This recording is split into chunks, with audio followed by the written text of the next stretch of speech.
என்ன போல ஒரு கோடாங்கிய கூட்டி வந்து ஒரு மாடு பண்ணி மலையாள நாடு விடுஞ்சு விடியாம பொழுது இறங்குது. அங்க கோடாங்கி மண்டு குறி பார்க்கிறா. நல்லா இருந்த மலையாள சீமை இன்னைக்கு பஞ்ச நாடாகுது. அங்க பயிரெல்லாம் கருகுது, விலங்கெல்லாம் சாகுது, மக்கள் எல்லாம் பசியில வட்டியில வாழ்ந்துடா மலையாள சீமை.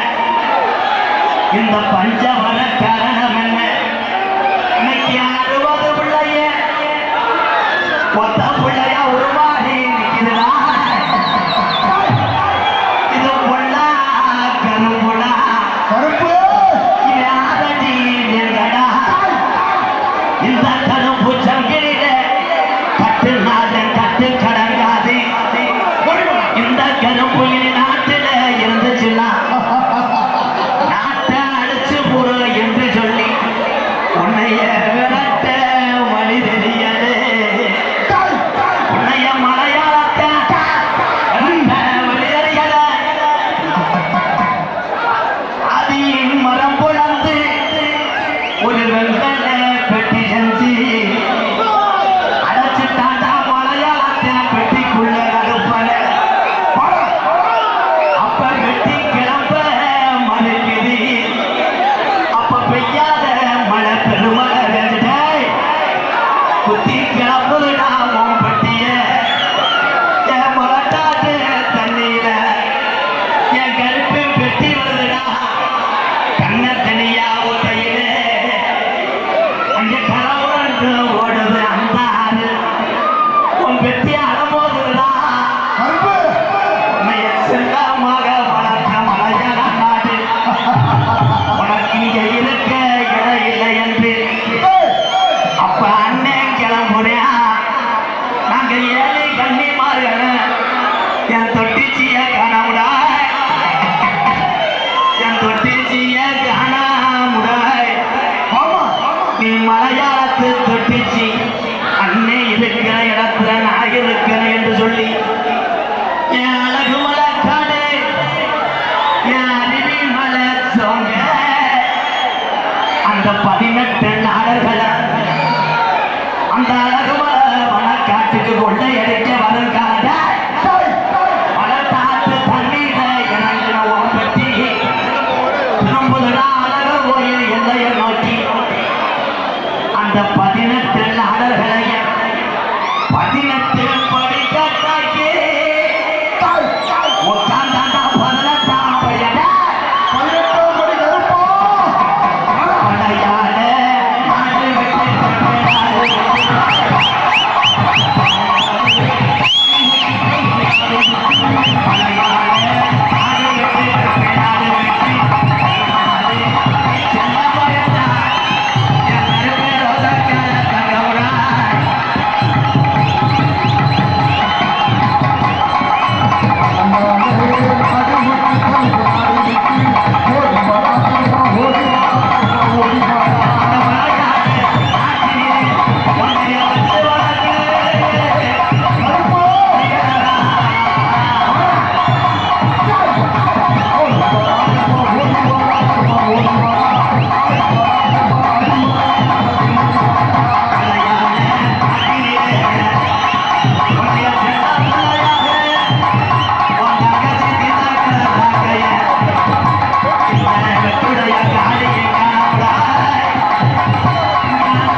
மாதிரி நண்புறவுகளே, நீங்கள் இத்தனைக்கு காரணம் மதுவென்று ஒரு அரக்கனை மறந்தீங்க என்றால் என் தமிழன் பூரா மனிதனாக வாழலாம் வாழலாம் வாழலாம்.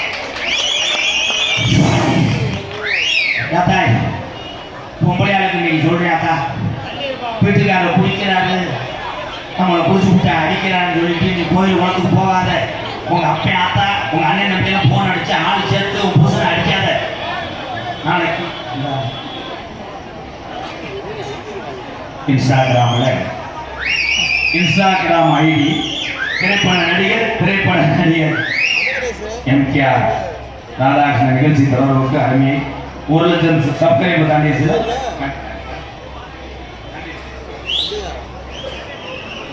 சுரேஷ் பிரதர்ஸ், என் அன்பு சுரேஷ் பிரதர் தென்றலங்க சார்பாக எனக்கு இந்த புகைப்படத்தை வழங்கிய அத்தனை உறவுகளுக்கு பாதம் தொட்டு நன்றி.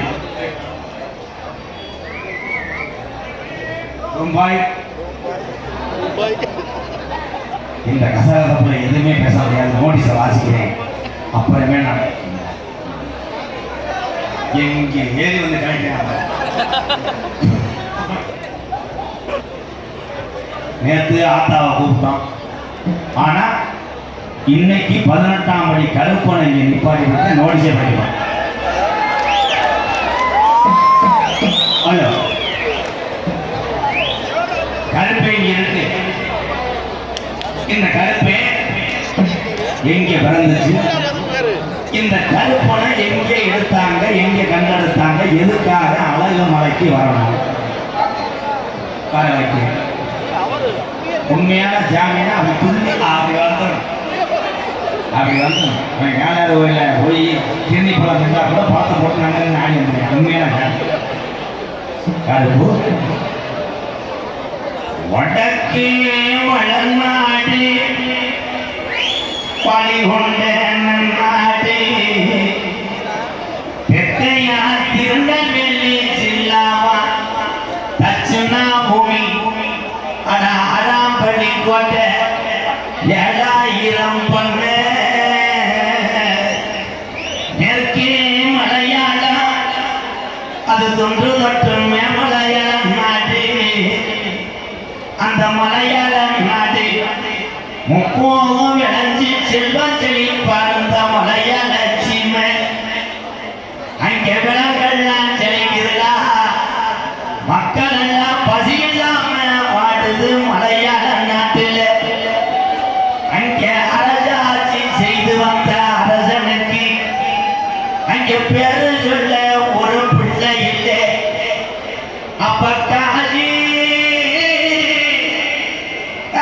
விஸ்வநாதனுக்கு ஒரே பிரசவத்தில் 60 பிள்ளைகள் பிறக்க.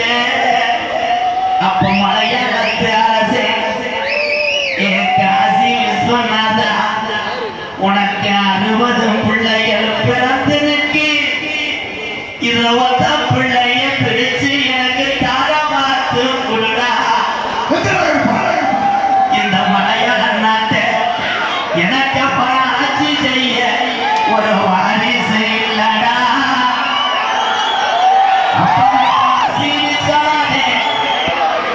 அவன் சொல்வாக்கு தவாதி, அவன் சொன்ன சொல்ல மாறாதி.